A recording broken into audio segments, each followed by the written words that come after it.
ಎಲ್ಲರಿಗೂ ಶರಣು. 2025 ಮುಗಿತಾ ಇದೆ. ಇನ್ನ 2026 ಶುರು ಆಗ್ತಾ ಇದೆ. ನಿಮ್ಮ ಮನೆಯ ಬಡ್ಜೆಟ್ ಇರ್ಬೋದು, ಇಲ್ಲ ನಿಮ್ಮ ಮನೆ ವಿಚಾರಗಳಿರ್ಬೋದು, ಒಂದಷ್ಟು 1 ವರ್ಷಕ್ಕೆ ಏನೆಲ್ಲ ಪ್ಲಾನ್ ಮಾಡ್ಕೋಬೇಕು ಅಂತ ಮಾಡ್ಕೊಳ್ಳೋದು ಒಳ್ಳೇದು. ಜೊತೆಗೆ 2025ರಲ್ಲಿ 2024 ಮುಗಿಯುವಾಗ ಏನ್ ಪ್ಲಾನ್ ಮಾಡ್ಕೊಂಡಿದ್ರೆ, ಅದಕ್ಕೆ ತಕ್ಕಂಗೆ ಏನಾದ್ರೂನುವೆ ಬದಲಾವಣೆಗಳಾಗಿದ್ಯಾ?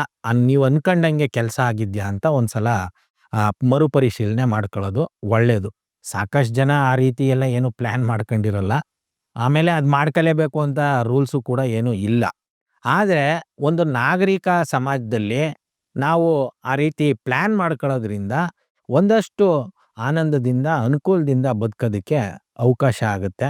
ಹಾಗಾಗಿ ಈಗ ಹೇಗೆ ನಮ್ಮ ಇಂಡಿಯಾ ಗೌರ್ಮೆಂಟು, ಅದು ಆ್ಯಕ್ಚುಲಿ ಇಂಡಿಯಾ ಯೂನಿಯನ್ ಇರಬೇಕು, ಯೂನಿಯನ್ ಗೌರ್ಮೆಂಟ್ ಇರಬಾರ್ದು.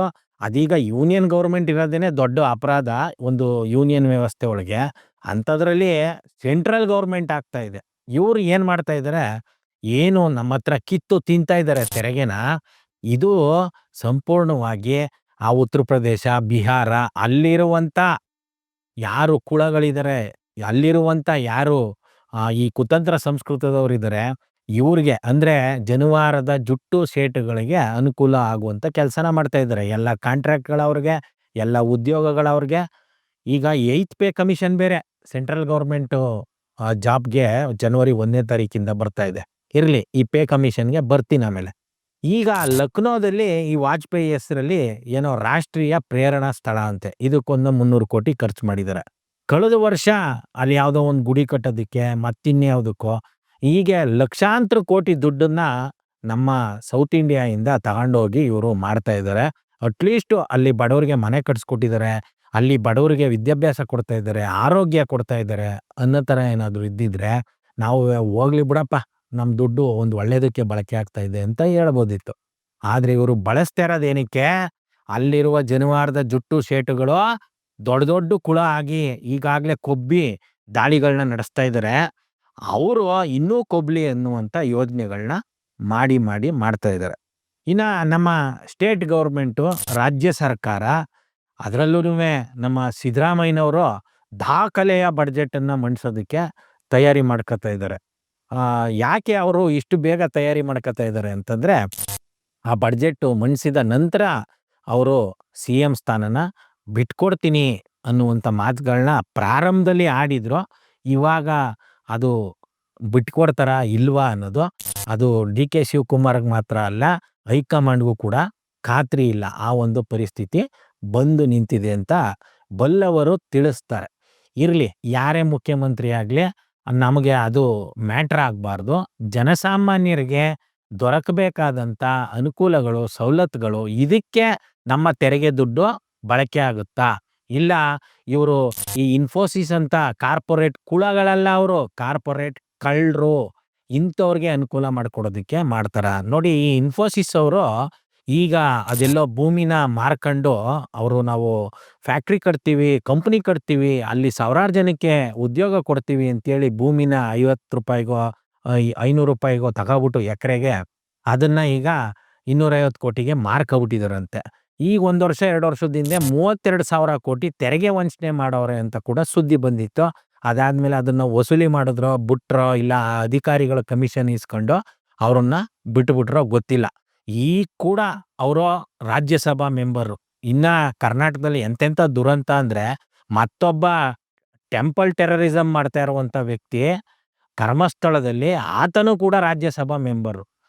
ಏನಾಗ್ಬಿಟ್ಟಿದೆ ಈ ಒಂದು ಯೂನಿಯನ್ ಗೌರ್ಮೆಂಟ್ ಏನಿದೆ, ಇದು ಸಂಪೂರ್ಣವಾಗಿ ಕನ್ನಡ ನಾಡು ನುಡಿ ತುಳಿಯುವಂಥದ್ದು, ಸಮಾನತೆ ತುಳಿಯುವಂಥ ಕೆಲಸ ಯಾರೆಲ್ಲ ಮಾಡ್ತಾರೆ ಅವ್ರನ್ನ ರಾಜ್ಯಸಭಾ ಮೆಂಬರ್ ಮಾಡುವಂಥದ್ದು, ಅವರನ್ನ MP ಮಾಡ್ಕೊಳ್ಳುವಂಥದ್ದು, ಮಿನಿಸ್ಟ್ರು ಮಾಡುವಂಥದ್ದು, ಈ ಕೆಲಸಕ್ಕೆ ಕೈ ಹಾಕಿದ್ದಾರೆ. ಈ ಒಂದು ಒಕ್ಕೂಟ ವ್ಯವಸ್ಥೆ ಇರಬೇಕು, ಇಂಡಿಯಾ ಯೂನಿಯನ್ ಇರಬೇಕು. ಈ ಒಂದು ಸೆಂಟ್ರಲ್ ಗೌರ್ಮೆಂಟೋ ಯೂನಿಯನ್ ಗೌರ್ಮೆಂಟೋ ಇರಕ್ಕೂಡ್ದು. ನಮ್ಮ ಒಂದೇ ಒಂದು ಗೌರ್ಮೆಂಟು, ಅದು ಕನ್ನಡ ಗೌರ್ಮೆಂಟು. ಈಗೇನು ಸ್ಟೇಟ್ ಗೌರ್ಮೆಂಟ್ ಇದೆ, ಇದಕ್ಕೆ ಸಂಪೂರ್ಣ ಅಧಿಕಾರ ಬರಬೇಕು. ಹಾಗಾದ್ರೆ ಒಕ್ಕೂಟದ ಕೆಲಸ ಏನಾಗಬೇಕು?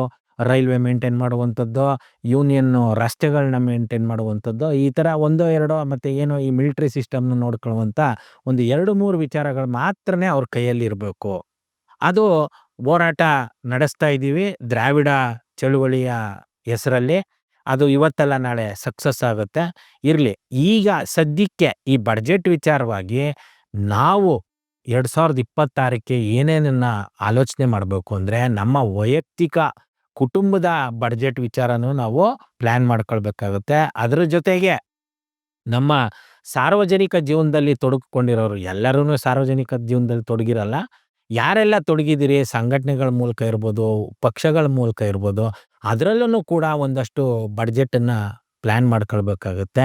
ಅದೇ ರೀತಿ ನಮ್ಮ ಸ್ಟೇಟ್ ಗೌರ್ಮೆಂಟು ಏನು ಬಡ್ಜೆಟನ್ನ ಪ್ಲಾನ್ ಮಾಡ್ತಾ ಇದೆ, ಅದರಲ್ಲಿ ನಮ್ಮ ಜಿಲ್ಲೆಗೋ ಇಲ್ಲ ನಮ್ಮ ಊರಿಗೋ ನಮ್ಮ ಒಂದು ಸಮುದಾಯಕ್ಕೋ ಏನೇನು ಸಿಗಬೇಕು ಅನ್ನೋದನ್ನ ನಾವು ಈಗಲೇ ಒಂದಷ್ಟು ಚರ್ಚೆ ಮಾಡಿ ಅದನ್ನು ಅಧಿಕಾರಿಗಳಿಗೆ ತಲುಪಿಸೋದ್ರಿಂದ ಆ ಬಡ್ಜೆಟಲ್ಲಿ ಅದು ಬರುವ ಎಲ್ಲ ಸಾಧ್ಯತೆಗಳು ಇರುತ್ತೆ.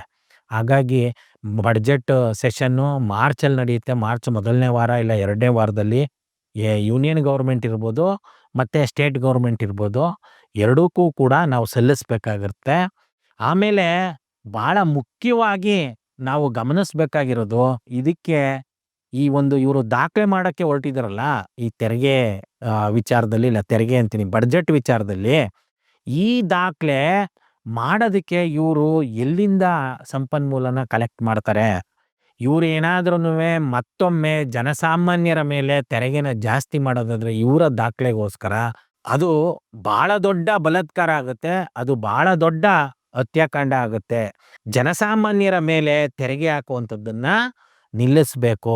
ಆಮೇಲೆ ನಾವು ಸಂಘಟನೆಯವರು ಈ ಒಂದು ಮನೆ ಇಲ್ದೇದವ್ರಿಗೆ ಇಲ್ಲ ಯಾರಿಗೋ ಒಂದು ಸಂಬಳ ಜಾಸ್ತಿ ಮಾಡಿಸೋದಕ್ಕೆ ಈ ರೀತಿಯ ಹೋರಾಟಗಳನ್ನ ಮಾಡುವಾಗ ಅವರೇ ಯಾರು ಬೆನಿಫಿಷರೀಸ್ ಇರ್ತಾರೆ ಇಲ್ಲ ಸಂತ್ರಸ್ತರಿರ್ತಾರೆ ಅವ್ರ ಹತ್ರನೇ ₹50 ₹100ನ ಕಲೆಕ್ಟ್ ಮಾಡಿ ಆ ಸಂಘಟನೆಗಳನ್ನ ಮುನ್ನಡೆಸ್ತಾ ಇರ್ತೀವಿ. ಅಂಥ ಟೈಮಲ್ಲಿ ಎಲ್ಲ ಪಕ್ಷದ ರಾಜಕಾರಣಿಗಳು ಮತ್ತು ಅವರ ಚೇಲಾಗಳು ಅವ್ರಿಗೆ ಬಂದು ಹೇಳುವಂಥದ್ದೇನು ಅಂದರೆ, ಅಯ್ಯೋ ನಿಮ್ಮಂಥ ಬಡವರಿಗೆ ₹50 ₹100 ಕಿತ್ಕೊ ತಿಂತಾ ಇದ್ದಾರೆ ಹೋರಾಟಗಾರರು ಸಂಘಟನೆಯವರು. ಅಲ್ಲ ಸ್ವಾಮಿ, ನೀವೇನಾದ್ರೂನುವೆ ನಿಮ್ಮ ಸರ್ಕಾರ ಬರುತ್ತಲ್ಲ, ನೀವು ಬೆಂಬಲಿಸಿ ನೀವೆಲ್ಲ ಬಿಳಿ ಬಟ್ಟೆ ಹಾಕೊಂಡು ಪೋಷಾಕಗಳನ್ನ ಕೊಟ್ಕೊಂಡು ಕಾಂಟ್ರಾಕ್ಟ್ ಇಟ್ಕೊಳ್ಳೋದು, ಕಮಿಷನ್ ದಂಧೆ ಮಾಡೋದು, ಟ್ರಾನ್ಸ್ಫರ್ ದಂಧೆ ಮಾಡೋದು ಮಾಡ್ಕೊಂಡು ನಿಂತಿರ್ತೀರಲ್ಲ, ನಿಮ್ಮ ಸರ್ಕಾರ ಏನಾದರೂ ಬಂದಾಗ ಇವ್ರಿಗೆ ವಸತಿ ರಹಿತರು ಇವ್ರಿಗೆ ಕಡಿಮೆ ಸಂಬಳದವರು, ಹಾಗಾಗಿ ಇವ್ರಿಗೆ ಕಡ್ಡಿಪಟ್ನ 10 ಪೈಸಕ್ಕೆ ಮಾರ್ತೀವಿ. ಯಾರು ಜಾಸ್ತಿ ಸಂಪಾದನೆ ಮಾಡ್ತಾ ಇದ್ದಾರೆ ಅವ್ರಿಗೆ ₹2 ಮಾರ್ತೀವಿ ಅಂತ ಮಾರ್ತಾ ಇದ್ದೀರಾ ನೀವು? ಎಲ್ಲಾರ್ಗು ಒಂದೇ ತೆರಿಗೆ ಹಾಕ್ತಾ ಇದ್ದೀರಲ್ವಾ? ಆಫ್ಟರ್ ಆಲ್ ಒಂದು ಗೌರ್ಮೆಂಟ್ ಎಂಪ್ಲಾಯಿ ಅವ್ರಿಗೆ ಲಕ್ಷಾಂತರ ರೂಪಾಯಿ ದುಡ್ಡು ಬರುತ್ತೆ.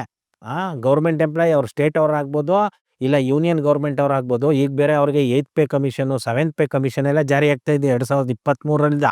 ಈ ಸ್ಟೇಟ್ ಅವ್ರಿಗೆ ಪ್ರತಿ 5 ವರ್ಷಕ್ಕೊಂದ್ಸತಿ ರಿವೈಸ್ ಆಗುತ್ತೆ. ಅದೇನೋ ಈಗ ಆಗಸ್ಟ್ 2025ರಲ್ಲಿ ಜಾರಿ ಆಯಿತು. ಈಗ ಸೆಂಟ್ರಲ್ ಅವ್ರಿಗೆ ಜಾರಿ ಆಗ್ತಾ ಇದೆ 8th ಪೇ ಕಮಿಷನು. ಅದು ಅವ್ರ ಕೈಗೆ ಬರೋದಕ್ಕೆ 1-1.5 ವರ್ಷ ಆದ್ರೂ ಕೂಡ, ಆದರೆ ಅದರ ಅಕೌಂಟ್ ಸ್ಟಾರ್ಟ್ ಆಗೋದು ಜನವರಿ 1ನೇ ತಾರೀಕಿಂದ. ಎಂಥ ಭೀಕರವಾದ ವ್ಯವಸ್ಥೆ ಇದು ಅಂತಂದರೆ, ಇಲ್ಲಿ ಜನಸಾಮಾನ್ಯರಿಗೆ ಬೇಸಿಕ್ ನೀಡ್ಸ್ ಇಲ್ಲ.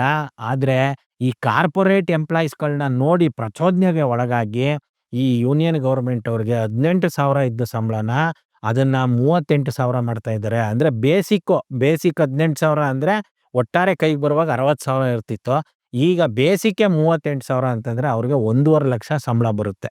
ಈ ಕಾರ್ಪೊರೇಟ್ ಎಂಪ್ಲಾಯಿಗಳನ್ನ ನೋಡಿ ಹುಚ್ಚು ಬಂದಂಗೆ ಇಡೀ ಸೊಸೈಟಿ ಆಡ್ತಾ ಇರೋದು ಬಹಳದ್ದು ಕೆಟ್ಟ ಒಂದು ಪರಿಣಾಮ. ಯಾಕಂತಂದರೆ ಮೊದಲೆಲ್ಲ ಇಂಡಸ್ಟ್ರಿಗಳನ್ನ ಮಾಡಿದ್ರೆ ಆ ಇಂಡಸ್ಟ್ರಿ ಅವರು ಕ್ವಾರ್ಟರ್ಸ್ಗಳನ್ನ ಮಾಡ್ತಿದ್ರು, ಮತ್ತು ಪ್ಲೇ ಗ್ರೌಂಡ್ನ ಮಾಡ್ತಿದ್ರು, ಸ್ಕೂಲು ಕಾಲೇಜು ಇಂಥವನ್ನೆಲ್ಲ ಮಾಡ್ತಿದ್ರು. ಅವ್ರಿಗೆ ಒಂದು ಲಿಮಿಟಾಗಿ ಸ್ಯಾಲ್ರಿನ ಕೊಡ್ತಿದ್ರು, ಒಂದು ಕಮ್ಯುನಿಟಿಯಾಗಿ ಬೆಳೀತಿದ್ರು. ಆದರೆ ಈ ಕಾರ್ಪೊರೇಟ್ ವ್ಯವಸ್ಥೆ ಬಂದು, ಕಾರ್ಪೊರೇಟ್ ವ್ಯವಸ್ಥೆ ಅಂದರೆ ಅದೊಂದು ಒಳ್ಳೆ ವ್ಯವಸ್ಥೆ ಅಲ್ಲ, ಬರೀ ಕಳ್ತನ ಮಾಡೋ ವ್ಯವಸ್ಥೆ ಅದು. ಅದೆಲ್ಲೋ ಪಾಪ ಒಂದಷ್ಟು ಜನ ಅಲ್ಲಿ ಕೂಲಿ ಮಾಡುವಂಥವ್ರಿಗೆ ಜಾಸ್ತಿ ಕೂಲಿನ ಕೈಗೆ ಕೊಡೋದ್ರಿಂದ ಅವರು ಬಣ್ಣದ ಬಟ್ಟೆ ಹಾಕೊಬಿಡೋದು, ಆ ವೀಕೆಂಡ್ಗಳಲ್ಲಿ ಮೋಜು ಮಸ್ತಿ ಮಾಡಿ ಅದು ಇಡೀ ಸಮಾಜದ ಮೇಲೆ ದುಷ್ಪರಿಣಾಮ ಬೀರಿದೆ. ಇದನ್ನೇ ನೆಪ ಇಟ್ಕೊಂಡು ಈ ಯೂನಿಯನ್ ಗೌರ್ಮೆಂಟು ಮತ್ತು ಸ್ಟೇಟ್ ಗೌರ್ಮೆಂಟ್ಗಳು ಈ ಎಂಪ್ಲಾಯೀಸ್ಗಳಿಗೂ ಕೂಡ ವಿಪರೀತ ಅನ್ನುವಷ್ಟು ಸ್ಯಾಲ್ರಿನ ಕೊಡ್ತಾ ಇದ್ದಾರೆ. ಆ ಸ್ಯಾಲ್ರಿ ಜೊತೆಗೆ ಇವರು ದೋಚೋದು ಏನು ಕೇಳ್ತೀರಿ? ಜನಸಾಮಾನ್ಯರು ಏನಾಗಬೇಕು? ಹಾಗಾಗಿ ಈ ಬಡ್ಜೆಟ್ಗಳ ವಿಚಾರವಾಗಿ ನಾವು 2025 ಮುಗಿಯೋದ್ರೊಳಗೆ ಒಂದಷ್ಟು ಅರಿವನ್ನ ಪಡಿಬೇಕು. ಮತ್ತೆ ಪ್ಲಾನ್ ಮಾಡ್ಕೊಳ್ಬೇಕು. ಮತ್ತೆ ಸರ್ಕಾರಗಳನ್ನ ಪ್ರಶ್ನೆ ಮಾಡ್ಬೇಕು. ನಮ್ಮ ಪ್ರಶ್ನೆ ಏನಾಗ್ಬೇಕು ಅಂತಂದ್ರೆ, ಆ ತೆರಿಗೆ ಹಣನ ನೀವು ಬಡ್ಜೆಟ್ ಮೂಲಕ ಯಾರಿಗೆ ತಲುಪಿಸ್ಬೇಕೋ ಅವ್ರಿಗೆ ತಲುಪಿಸ್ಬೇಕು. ಅಂದ್ರೆ ಯಾರಿಗೆ ಇಲ್ವೋ ಅವ್ರಿಗೆ ತಲುಪಿಸ್ಬೇಕು. ಯಾರತ್ರ ಕಿತ್ಕೊಳ್ಬೇಕೋ ಅವ್ರ ಹತ್ರ ಕಿತ್ಕೋಬೇಕು. ಅಂದ್ರೆ ಈ ಕಾರ್ಪೊರೇಟ್ ಕಳ್ರ ಹತ್ರ, ರಾಜಕಾರಣಿಗಳ ಹತ್ರ ಇಂಥವ್ರ ಹತ್ರ ಕಿತ್ಕೋಬೇಕೇ ಹೊರತಾಗಿ ಜನಸಾಮಾನ್ಯರ ಹತ್ರ ಕಿತ್ಕೋಬಾರ್ದು ಅನ್ನೋದನ್ನ ನಾವು ನಮ್ಮದೇ ಶೈಲಿಗಳಲ್ಲಿ ಒತ್ತಾಯ ಮಾಡ್ಬೇಕು ಅಂತ ಈ ಮೂಲಕ ಕೇಳ್ಕೊಳ್ತೀನಿ. ಶರಣು. Thank you.